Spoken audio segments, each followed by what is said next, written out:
Hello everyone, this is Erik, the Asian movie enthusiast.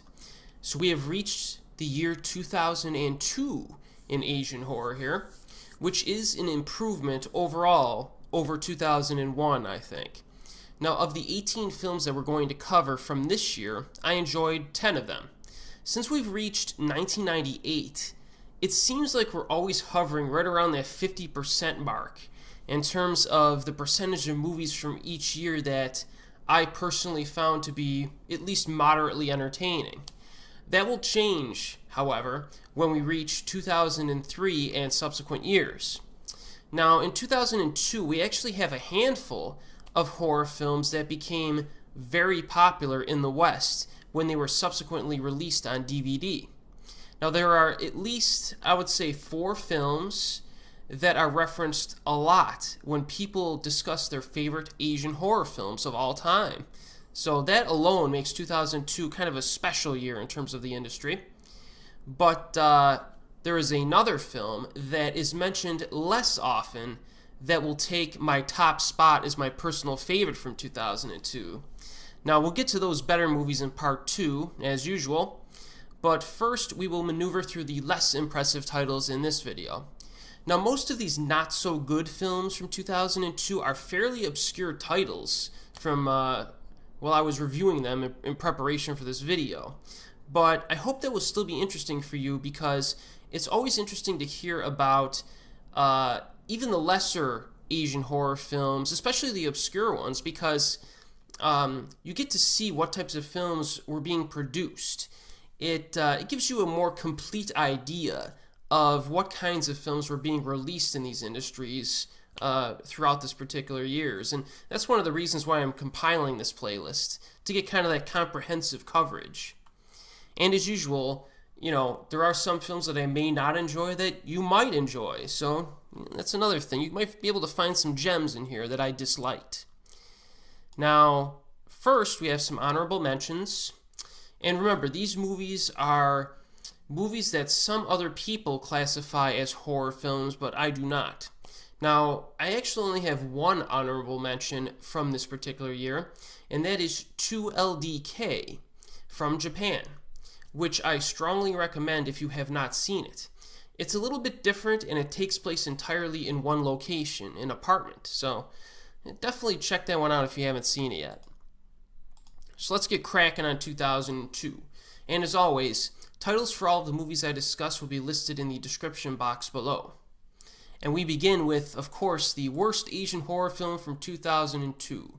Now that prestigious award goes to Are You Ready?, a South Korean horror thriller. And I just gotta tell you, this movie is so bad, they don't even bother to spell out the first 2 words of the title. They simply use the letters R and U, like something you'd see on a Twitter feed or something. So anyway, what's this film about? Well, a group of vacationers get transported to an alternate dimension where their past secrets are relived. So some of the scenes come off as very overdramatic rubbish amidst wafer-thin characters, while most of the other scenes are simply generic disaster movie fodder. You know what I'm talking about. Stuff like earthquakes, avalanches, tornadoes, etc. The acting is terrible for the most part, and the comic relief punk character is one of the most irritating characters ever conceived. There is one unintentionally hilarious scene involving actors in bear suits trying to pass themselves off as actual bears. That's the highlight of the entire movie, and the scene is pretty bad. That just gives you an idea. So otherwise, this Hollywood blockbuster style fluff piece, as I call it, is torture to sit through. It's almost like if you were to watch like Roland Emmerich's worst movies. I remember there was a movie that came out called like 2012 or something. I never actually saw it, but I saw the trailer for it, and that's what this movie reminds me of, except at a much lower budget. So with regard to Are You Ready?, you kind of have to listen to what I'm telling you here, because it's kind of important. Are You Ready is quite possibly the worst South Korean horror film I have ever seen. Like, it's really that bad. It's bad. I am not overstating this. At least I don't think so. I only saw this movie one time, but I don't think I'm ever rewatching it to make sure I'm. Sometimes I like to rewatch a movie to make sure I'm solidified in my opinion. This one I don't think it even deserves a rewatch. It's probably the worst South Korean horror film I've ever seen. I think it's worthy of that title. So, are you ready to suffer through this? I think not. So skip Are You Ready? I think I did you a big favor with that one. If you have not seen it yet, be thankful. So next, we have a film called New Blood, a Hong Kong horror film. Now, the plot goes something like this.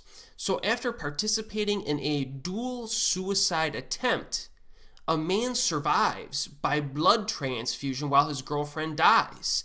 Her ghost then returns to haunt him as well as the blood donors. Now, come on, man. I mean, that's just wrong. I mean, how is it the blood donors' fault? That's just bad luck. So, I guess the saying is true after all. No good deed goes unpunished. That should be the tagline for this movie. It's perfect. I don't think it is, but someone should pay me for that. So this film, New Blood, is very boring stuff, and it has mediocre to incompetent horror sequences. It's very cliched, and it has like jump scares that are real cliched, and other stuff that you could just qualify and classify as lazy. Very lazy film. There is a twist near the end that does not work well. The director of this film, though, his name is Pao Soi Chang. I probably pronounced that wrong. But this director would subsequently go on to direct some solid non-horror films during the 2000s. Stuff like Accident, Motorway, and SPL2, A Time for Consequences. So this guy has some talent. This was early on in his career, though. It might have been like a Wilson Yip situation where he just didn't find his rhythm yet as a director. So, yeah, this New Blood film, I would not recommend it. If you want a film that's like medical-based or hospital-based, I'd say in a future video I'm going to recommend this one, but Infection is pretty good, so I'll get to that one later. But I would skip New Blood. Alright, so next we have another sequel here, and this is called Visible Secret 2, Hong Kong horror film. So after waking from a coma, a man, played by Eason Chan, meets an old friend and investigates his wife, who is acting strangely for some reason. Now, Eason Chan also starred in the first Visible Secret film, but he played a different character in that one. Shu Qi does not return at all in the sequel. So this is not a direct sequel, but more of kind of a spin-off. Kind of like, what was that one? Untold Story 2. You know, you have like an actor returning, but in a different role, and it's kind of a spin-off, I guess you would call it. So, what do we got here? So basically, our lovebirds, okay, are newlyweds who avoid a possible tragedy when the man gets into an accident but makes a remarkable recovery. Well, that's some good luck there. But this is a horror film, so he now experiences horrific visions that drive the conflict forward. So, you know, maybe the apartment is haunted here, maybe his wife is going nuts, maybe something else is amiss. This movie juggles a few different concepts around, but it's still a very bland ghost story that's generic from beginning to end. The script is very sloppily written, which is a problem that I also found with its predecessor. I found this one difficult to sit through, so if I were you, I wouldn't bother trying it. Now, if you've seen the first Visible Secret and you're a fan, yeah, you may as well check this one out. The director of the first film did not return, you know, and of course, as I previously mentioned, Shu Qi didn't return, so they're kind of two different movies. But if you like the first one, check this one out. Now, we have another pretty bad South Korean horror film, and that is City Horror, Scream. In this film, some medical students encounter ghostly activity while dissecting corpses. Now, this film is a part of the City Horror film series, which also includes The Song of the Dead, The Evil Spirit, and The Stage of Evil Spirit. Now, I have not seen the other films in this franchise, primarily because this one was so underwhelming, I didn't even bother to check out the rest. Now, every cliche is present here, from long-haired ghost girls to jump scares. Even worse, they're all ineptly executed. Now, I personally don't mind the Onryo ghost that much in general. I find it to be a fairly pleasant cliche, I guess you could say. It doesn't bother me when it works well, but of course it bothers me when it doesn't. It does not here. It does not work well in City Horror Scream. Also, this film seems to be made for television, so the production values are very cheap. So, a lot of the South Korean horror films have very nice production values despite limited budgets compared to American horror films. Because American horror films, even though they're the lower budgeted types of mainstream films, they still have budgets that are higher than a lot of the Asian horror films. But South Korea is usually very, very proficient in making their films look very good in terms of cinematography and things like that, lighting. But City Horror Scream is direct to video or whatnot, made for television, so you don't really get that production value quality that you would get from most South Korean horror films. So it's just another reason not to watch this one. So I say skip this one. Definitely. There's probably a pretty good chance that you've never actually encountered it, and again, be thankful. Alright, here. Alright, so we got one that's maybe a little bit more well-known, and that is Unborn But Forgotten, a South Korean horror film again. South Korea threw us some duds in this year, didn't they? Now, a website is seemingly killing every woman who views it within 15 days. So, while investigating this phenomena, a female reporter begins an investigation that leads to the discovery of a site known as the White Room. Now, from the plot synopsis, you could gather the impression that this takes a few elements from Ring-U, with the whole seeing something that will kill you in 15 days angle. Of course, Ring-U was 7, right? This one's 15, so they really mixed it up. And you would be correct in making that assumption. Unborn But Forgotten is a very middling and formulaic film with minimal atmosphere. And that's a big minus for me, because, atmosphere is big for me. It can make up for other deficiencies, but here it does not. Now, the dialogue, acting, and horror elements have a kind of a manufactured, commercialized, lazy feel to them, which is obviously a bad thing. The script incorporates unborn babies and is fascinating in theory, but it's ineptly executed here. Now, this film, like most South Korean horror films, is nicely shot and properly edited, so you do get that higher quality production value element. So those are some positives here, but the thing about this movie, though, is that it's just not worth seeking out. It's kind of like a lot of these previous films. There's some cliches in there. It's just kind of middling, doesn't have much of a lasting effect. Now, the one truly disturbing thing about Unborn But Forgotten is the DVD interview, a special feature with actress Yoon-ju Lee, who actually later committed suicide in real life in 2005.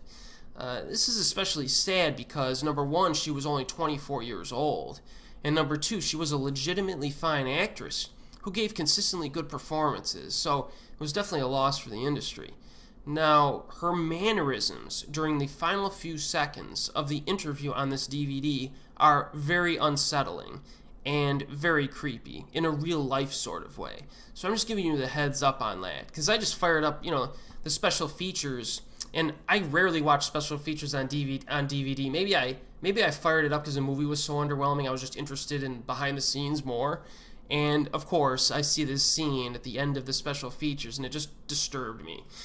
So, I'm just giving you the heads up on that. So, Unborn But Forgotten, not very good. Next is another installment in a franchise that has mostly pleased me up to this point, but this one was a dud, and that is Tomie, Forbidden Fruit, a Japanese horror drama hybrid. Now, Tomie is targeting the father of our main protagonist, who is a teenage girl. So this girl's father was obsessed with Tomie so much that he named his daughter after her. So we basically have two Tomies in this movie, one of which is a normal human girl, and the other being the girl who cannot die. And I remember watching this the first time. It was confusing the heck out of me, because the lead actress shows up, and her friends call her Tomie. I'm like, oh, this is Tomie? And then another Tomie shows up, and I got all confused. So at least I'm giving you the heads up right from the start that you won't be too confused, because there's two different Tomies here. You know, a human protagonist and the demonic, I guess you could say, antagonist. Now, this is the 5th installment of this franchise, and it uses some of the same tricks from the previous installments. For example, Tomie's regenerating body. So fans of these movies might go into this one expecting it to be fairly entertaining, but in this case, the outcome is particularly boring. Unfortunately, there are major pacing problems, and the plot just fizzles in this, making it a chore to sit through. There's so much dead weight in Tomie Forbidden Fruit that the viewer will be begging for something, anything to happen. You know, you're watching this movie, and it's just like, it's torture. Now, the way Tomie is presented in this film lacks the enigmatic, mysterious, demonic qualities of the better installments of this franchise. I feel like in this film I know what's going on in Tomie's head, which completely destroys the very thing that makes this villain creepy. Horror elements in this film are consequently very light, mostly PG-rated stuff.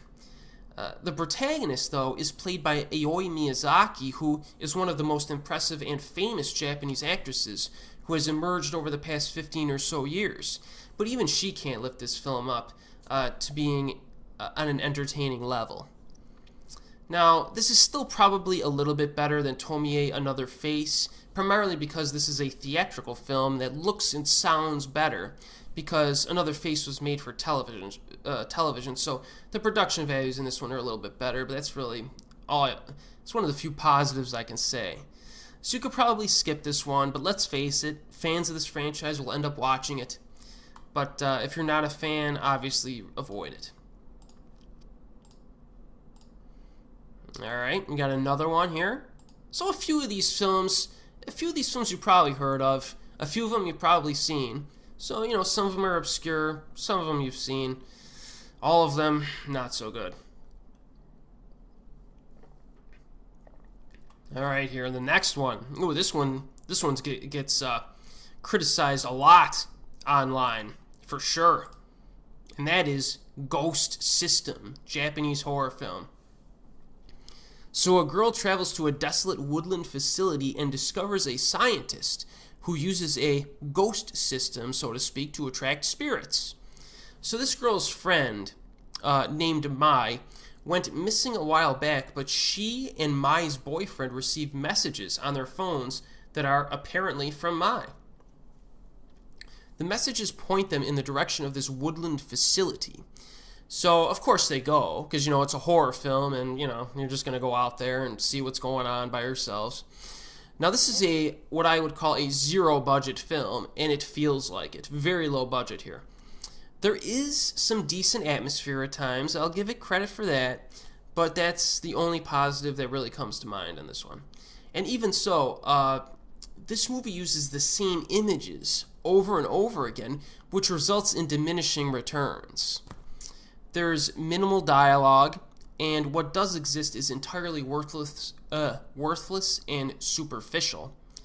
Pacing drags badly, almost as if someone was intentionally trying to pad the runtime with tons of useless filler material, in an attempt to reach a feature length of 70 minutes. This doesn't have enough in terms of either style or content to hold one's attention.